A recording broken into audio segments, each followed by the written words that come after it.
See, technology definitely nowadays, technology is very, very helpful for the CFO right now. And it was always there. And we see a lot of technology, like innovations or inventions, especially. And we tested that in post Corona, when the Corona was there. Everything was working from home.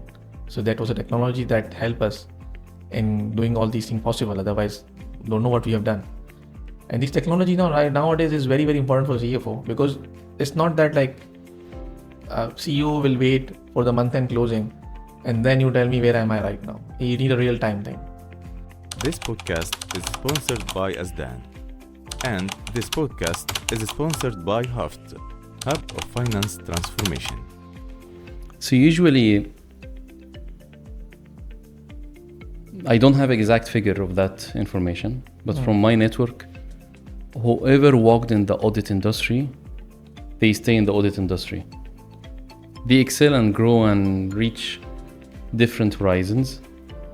And whoever joined the business operation when it comes to finance, they never join back the audit as well. They stay there and flourish and flower as well.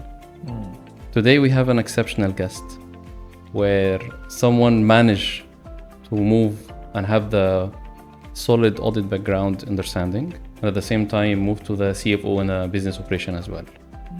So Anis, welcome to the show. Happy to have you on the show as well. Thank you, Mahmoud. Thank you very much for having me here. Okay. Thank you very much. If you can just start by introducing yourself, that will be great, Anis.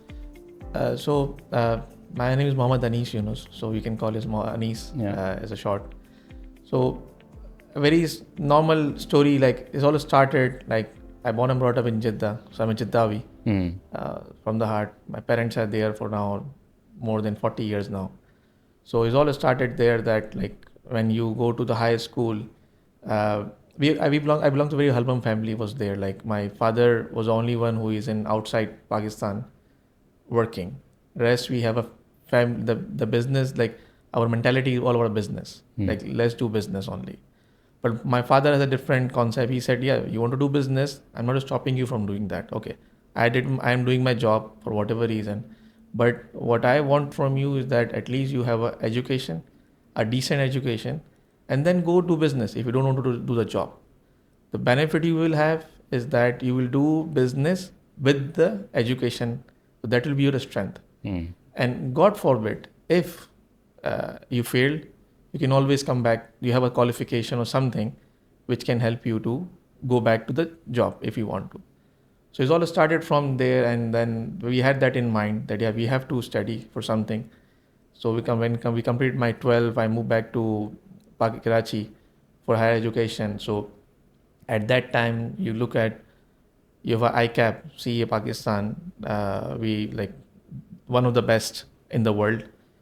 But when I went there, I said that there is no harm in assessing yourself that what you can do. I assess myself that ICAP is a very big thing to have. It takes 7-8 years to do these kind of things. So, and yeah, it's a good thing, no doubt about it. But then at that time, I got a different track, like from my teachers, that you do your bachelor's and you do ICMA Pakistan, which is equivalent of CMA of US, what they call it. They said is a good path also, you should be going for that. So I started that journey. I started my bachelor's. And somewhere in 2-3 months time, one of my brother friend, he ended up bringing a brochure of ACCA. And that was a international designation and qualification. So that inspires me too much that something is there in that. So let's do that. So I I was doing my bachelor's, but let me try this before I go for ICMA. And this was journey started that I went with the ACCA. And then in those times, 20 years ago now, there was a tracks being defined that it's better to go to the audit firm and then you move to the industry with the right time. Or you excel in the audit firm wherever you want. So I was in the same mentality that I have to target audit firm and Big Four only. Because if lower than Big Four, then career is not that good. So alhamdulillah, I got lucky thanks to my parents and their prayers and their support. So while I was doing my ACCA toward the end, I got opportunity in KPMG Pakistan, Karachi office. And now we started that journey. Then I qualified my ACCA. And then we used to come Jeddah every year for our Qamar renewal. Very normal. It's very normal. We have to come back every year. So when I came back here, I said, let me find something here also. And I applied, and I fortunate enough to got a job in EY, Jeddah office. It was a dream job for me because Big Four in Middle East. And EY was the largest at that time, the largest. There was no comparison. The competition was way behind to EY. So I started my career, okay, now I think let's go EY. I'll be partner one day. I think let's focus on that and let's do that. Now, I worked there for like start the junior, then senior, and then AM manager, senior managers. But during that journey, there is no harm, as I said before. There is no harm in assessing yourself, what you are and what you want to achieve, and what you can achieve also. There is no harm. There is no harm in assessing what you can achieve. Now, I saw that partnership is a very difficult thing to have. It is a wonderful thing to have, but it's required a lot of efforts throughout them. Is a very challenging job to have it. I have my own family life balance should be there. Not a life balance or life integration should be there. But with the firm is very, very difficult. It's very challenging market. And again, people do that.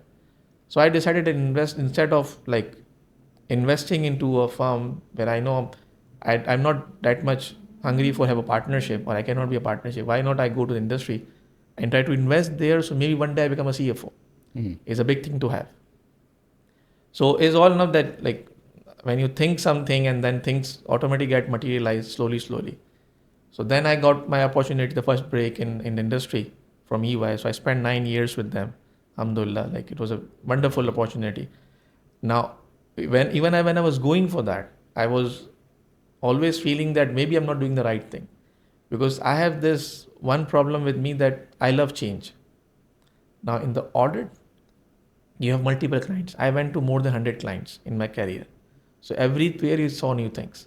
But in industry, you will be doing one thing only. One company, one financials, or that's it, what you will do. But I said, okay, let's see how things will work. So then I went to the industry, and then things were completely different. Like you're sitting on the other side of the table now. Previously you were sitting as the auditor, now you're sitting as a manager, finance manager, something. So then I started my journey as a finance manager for almost 4 years at one company. Then during the journey, I keep on upgrading myself in a lot of things because technology was definitely evolving. So we come to that also in a later part. And then slowly things was getting materialized. And then I got another opportunity as a CFO. And that was definitely a big thing to have. So then this is how things has moved. It just happens and keep on happening. So I got this role as a CFO. Okay. It's almost 6 years, almost 6.5 years now. MashaAllah. So I'm there. So as of now. MashaAllah. This is lovely journey. You already answered a few questions when it comes to the journey from the Big Four to the CFO. Now, since you have the view of the double side of the coin when it comes to the Big Four and the business operation itself, what is the main big difference? Because the rules of financials or accounting is the same for both. But if you're going to highlight only the top 3 difference between working for Big Four and working for business operations as a CFO. Now, I will say that the Big Four, as I mentioned also before, Big Four, definitely the opportunities and exposures are unlimited. You can, like I said, I went to 100 clients in my entire journey. So it's all different, is retail, FMCG, banking, insurance, car industry, automobile, holding companies, construction, real estate development. So you got all these kind of flavors into that. But again, what you see in the firm, you look at a very internal auditors are all about high level, 95% assurance we call it. It's assurance services. You look at controls, compliances, risk management, and you do a very high level. You never deep dive into the business itself. Now, if we come to the CFO side, now there was a time where it was a number guy only. He just know numbers. When he said in the meetings or in the board or anywhere, he know numbers by heart. But those things for last 10 years, the way we see that those are changed now. CFO cannot excel, he cannot work or he cannot survive for a long time. He says, okay, numbers. He need to know business very well. If I summarize into the one line only, the only thing I can say, if CFO, if the CEO is not there, and if a CFO cannot run the company, then he's not a right CFO. True, I agree. So this is where he know the business very well, because accounting, what is this? Accounting and then reporting. It can be done by machines, or even the people can do all these things. What you know, you should working with the CEO for the strategic direction of the company, to achieve the targets, and how we can grow this business. So this is where, and without knowing the business or customer or your product, your vision, you cannot do that. Okay. Yeah. So I think that summarizes it. It's the same thing, like this one line summarize everything. True. So this is a real difference between these two things. Like he has to be business mindset, and this was more like an audit. We're doing compliance and control and those kind of things we do. Okay.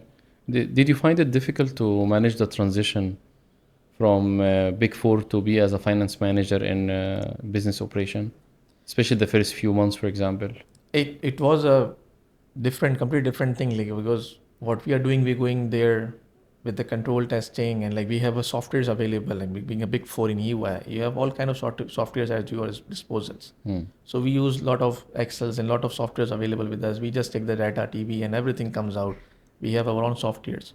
So we look at a very high level. And then when I become, because I was there until senior manager. So when you're a manager, you don't go on to the clients to do all these petty things. You don't do that. When I come to the industry also, like what I was fortunate enough that the company I joined, it was a startup company. It was 2-3 years ago it was founded, but they were in the construction phase, and they were starting the operations. So there was no ERP, there was no policy procedures, there was no controls in place, nothing was there. So when I reached there, the CFO told me, I need a person from an audit background. That's the reason I hire you, because you know the entire cycle of the company from start to end. Now here is the audit coming in 2 months time, fix everything for me. And whatever you need, we'll give you. So because of that learning, that I know what kind of control should be in place, what kind of compliance should be there, what kind of risk management policies should be there, what policy procedures should be there, how to run the entire TB entire business. So then I went inside in itself and do fixing each and everything, like posting the entries, fixing all because there was no team as such. And so now that was the completely different experience. And I got, again, there are no people sometimes go to some big companies and they have become part of a system. We just follow a system. Here I built my own system. So that was a very good exposure. I got it from shifting from audit to the industry. So that other benefit what it gave it to me, that I can always, whenever something happens, I can just roll off my sleeve and I go in. Okay. Because I did that. Okay. So that's I cannot imagine the first discussion in your external audit coming and auditing you, especially after this big part of time spending in the Big Four. Sometimes the question, because I've seen many audits before in my life as well, not being as an auditor, I mean, I got an external auditor and internal auditor as well, questioning few of the stuff as well. And sometimes the questions are a little bit intimidating, asking for multiple samples. So I cannot imagine you sitting after 2 months and external audit, especially if it's an EOI coming to you. Big Four. Asking you for a few questions. Yeah. So, okay, so that's very clear. Right? So we can summarize it that Big Four skilled you enough to be ready to cater for that role, and that role was a golden opportunity to blend between the audit background and the business operation, the reality on ground. So you build your own system, as you said, yes, which is a very good, solid foundation. Now, if we're gonna have a question about, after landing this role as a finance manager, building your own systems, what kind of skills required or supported you to transit from being a finance manager to CFO? In that league, not a lot of people jump from the senior manager, finance manager to the CFO level. Of course, there is other factors associated with the opportunity, with your effort and with the prayers, and whenever the opportunity is there and you can cater for. But I mean, what kind of skills required to make the other transition, not from Big Four to business operation, but from business operation finance manager to the CFO. Yeah. Now in that one, what I did when I was doing that is, first, definitely as I said, I came to the company, we had to build the entire structure. So that was the technical side of the thing, technical knowledge, how to implement the ERP. I implemented the ERP, policy procedure. I founded all the finance policy, HR policy, company manuals, organization chart, all the controls, everything. So that was the technical side. I did it in my first few months of the time. Then what I did is that another thing, because I know that now usually in the finance you have finance and accounting.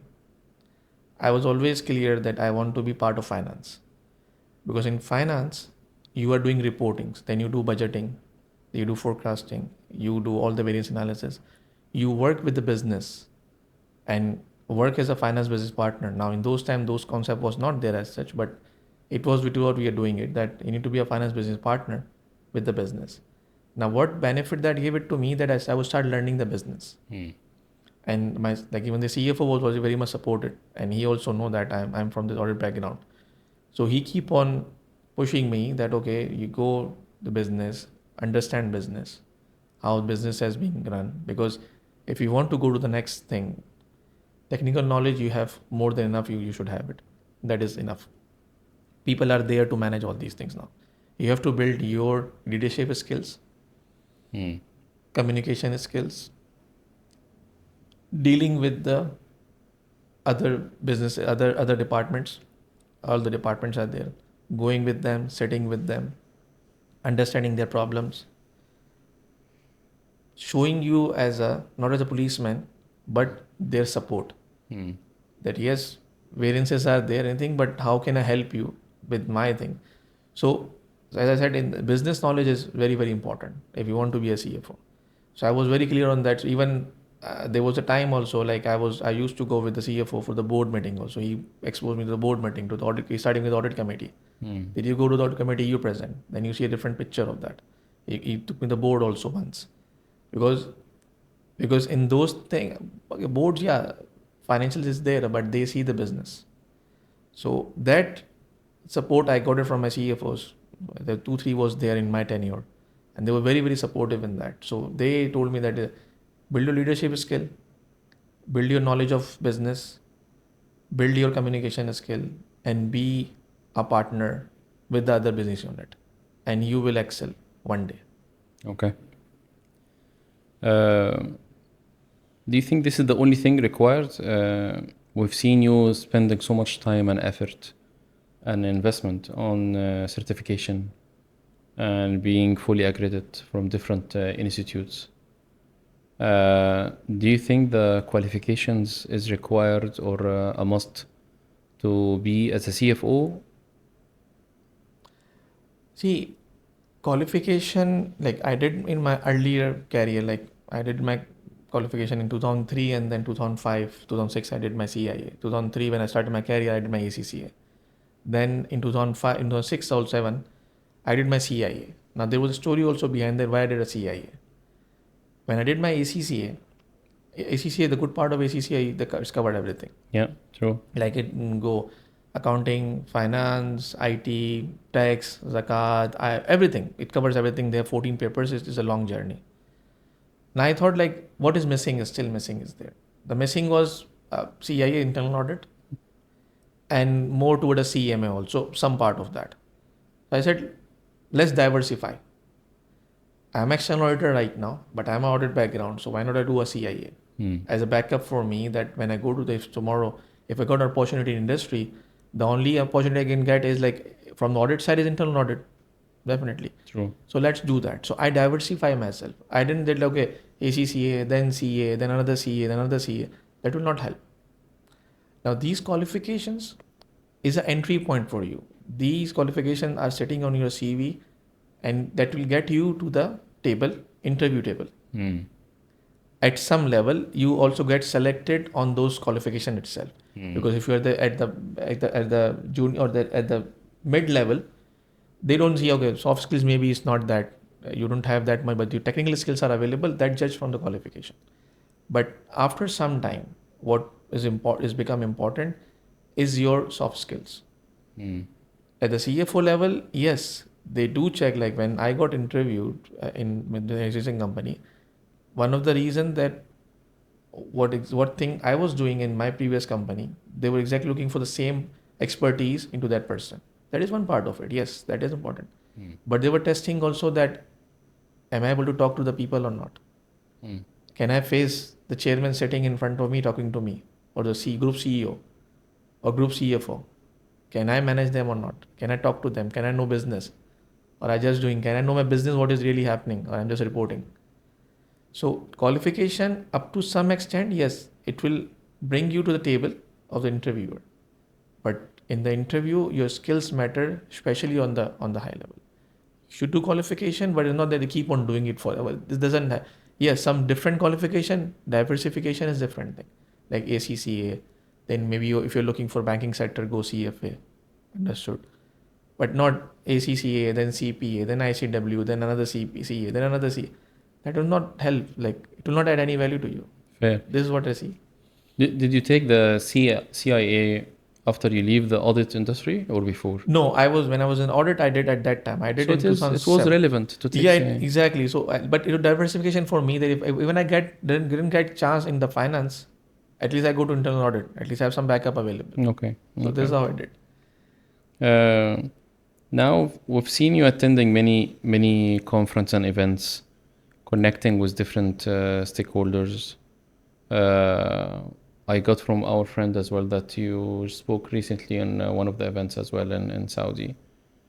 As a finance people, sometimes people perceive finance a little bit shy from being on the stage, being on the spot, as you can see now. Do you think engage and keen to attend such an events is important and critical for finance professionals these days? Nowadays, your network is very important. They say network is your net worth. They call it. This is what the people says. Now there are two ways of networking. One is the online, thanks to LinkedIn, they give a lot of opportunity to connect with the professional, but you don't interact with them. When you go to the public, when you go and meet people, yes, you are right in that. Even I am a very shy person. From a background, if you ask my parents also, I'm a very, very shy person. But if I want to build my career and face all kind of people as a CFO or as any senior level person, I need to meet people. Like, I need to interact with the people. Because in conferences and events, the good part is that nobody's judging you actually. You can do some mistakes, blunder in front, because these are friends and circles are there and some professionals are there who are also came there to learn. So why not learn together? And nobody will judge you also on that, or your job is not in trouble if you do some mistake in those kind of events. So that is one that shyness will come out, and then you start meeting people. The more you shake hands, the more you learn. And that learning, like I started that almost last year. And this friend you mentioned right now, he was the guy who gave me my first opportunity to as a moderator of a panelist of one panel. He gave me that break. I was extremely like I was terrified completely. How are you going to do that? And he was keep on giving me confidence. And he just be yourself. Will through. So I started that, and I learned a lot. Definitely, the first time I did a lot of mistake in that, but there was nobody who was judging me or punishing me on that. True. So, and even not as a speaker also, we should be going to those events. You never know what you learn even from 1 half-an-hour session also. And it's always learning is everywhere. You just need to go and meet people. So you mentioned before that if the CFO nowadays only knows his or her numbers, and walk into the board meeting only knowing the numbers top of head, and that's the only skill that he or she has to succeed as a CFO, it's not relevant anymore. You had a beautiful line that you mentioned that if the CEO is on a travel or on vacation, and if the CFO doesn't know how to run the company same as the CEO, then he or she doesn't deserve to be the CFO of that organization in a way or another. Now, in many organizations as well, they add the IT responsibility information technology to the CFO as well. Let's move into the technology a little bit. What is the role of the technology and digital transformation in the CFO office as we speak now? See, technology definitely nowadays, technology is very, very helpful for the CFO right now. And it was always there.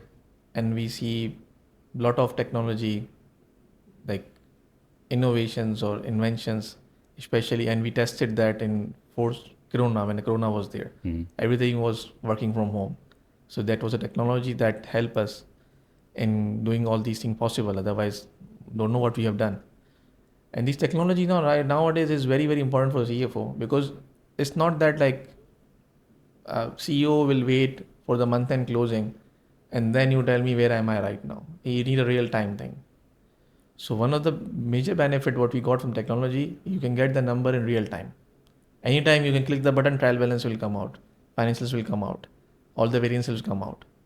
So these things are really helping us, the business, the CFO, the CEO, to get the numbers in real time. Now these things also bring efficiency into the company also. It can help you in the cost reductions also. It can help you in optimizing your costs also. Optimizing your revenue, optimizing your resources. So technology is definitely helping, and it is now the important. Now if anybody is saying that I don't want to use technology, or I cannot depend on technology, then he has to rethink about it, because it has a lot of benefits. Now that is we sitting at the CFO and CEO, we are saying that, but then there's the other part, which is the staff sitting there. They're also afraid. If you bring technology, maybe we got fired or we got obsolete. Now, what they have to understand, that we are bringing technology to help them to automate their tasks, to make their life easy, to make them think out of the box and not doing the same repetitive tasks every month. So that is the real benefit we can see in the technology. Okay. Now, this is very clear, but if we just want to be more specific here, what kind of technology is top required for the CFO in the digital transformation journey, for example? Now, to start with, as a baseline, you should have a decent ERP available for you. That is a baseline you have it. You should have an ERP which relates to your organization, your business. You should not just go and, I want to have Oracle. No. Oracle, SAP, Dynamics, whatever suits your company should be going for that. So that is your baseline. This is your baseline of ERP. That is the first stage where you are doing all your recordings, everything you are doing on that. Now the next step comes as when the reporting comes. Now then you need to have a good AI softwares, or like I will say power softwares, like Power BI is there, Tableau is there, who are integrated into the ERP. It can help you in getting all the reports you want. And as per your requirement, as per your structure, your dashboard is coming out completely. This is your next phase you should be doing it. On top of that, you can always bring a lot of automation, RPA we call it, robotic process automation. Automation is there, where it will do automatic matching of invoices, matching of expense claim, following the entire cycle of payments. So those things are on top, helping you to automate the repeated tasks or the clerical tasks. So the people will come out of those regular thing on a daily basis. So that is another step. Then on top of that, if you go further on that, then you have AI or ML, machine learnings are available, AIs are available. Those can help you in your long-term financial forecasting or risk management or getting your reports done, how we can, or even now I was reading somewhere, I'm doing one London Business School course right now, I'm doing it currently, where they are saying the AI and ML, that like how they are using it in a lot of places they are using it. And we thought like, okay, this is AI, okay.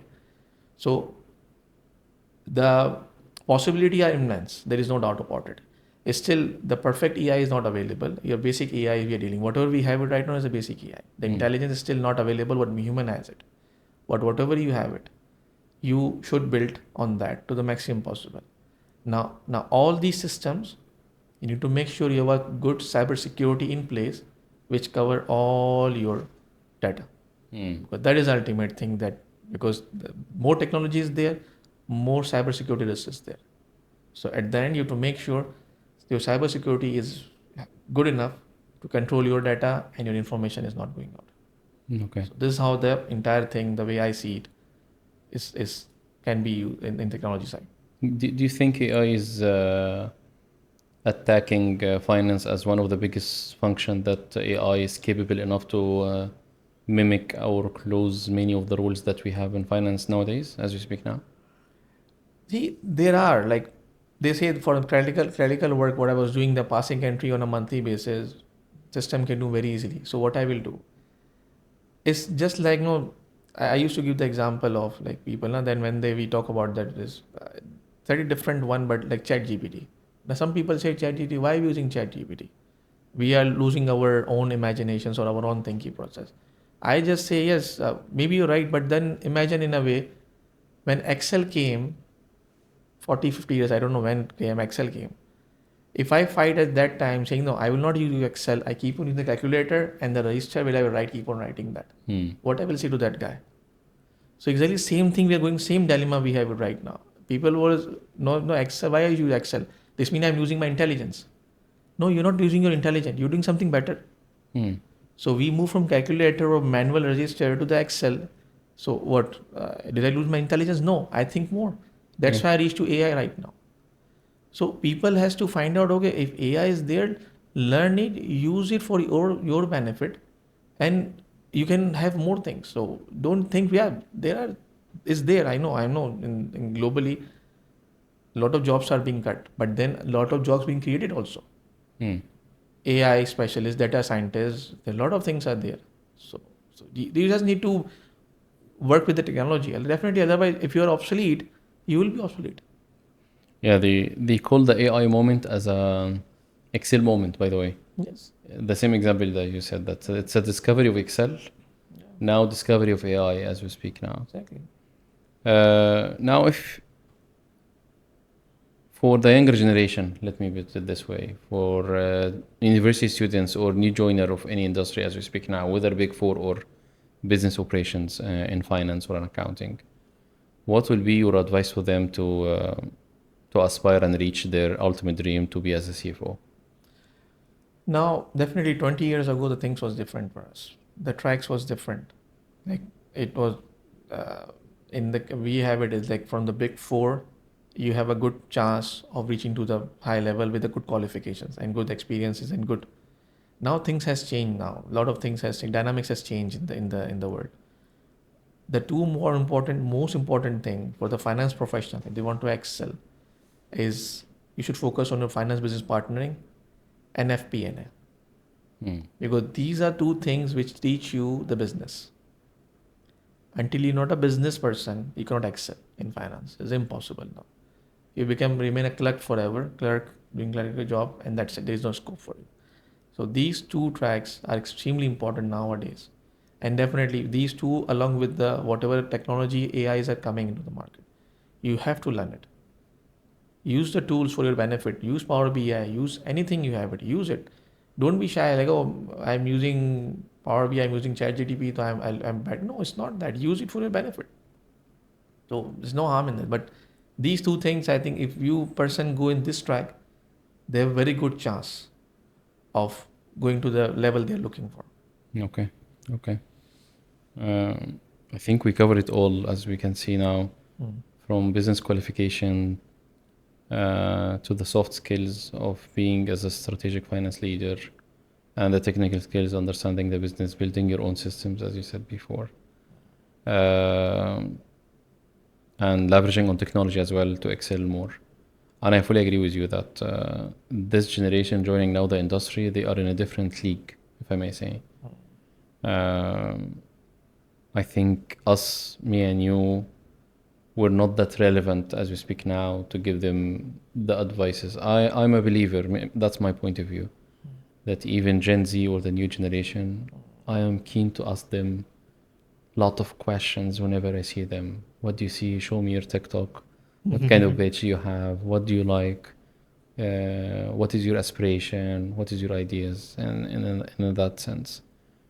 And the only way for that generation, which is the younger generation, to survive is to surf the wave of the technology, not to resist, as you said before. This is the only way to tackle it. Now, at the end of the discussion, any final comments, conclusions, advice for our audience as we speak now? People give very difficult advices. I give very simple thing, and which is what I did for myself, and I said that also in my talks also.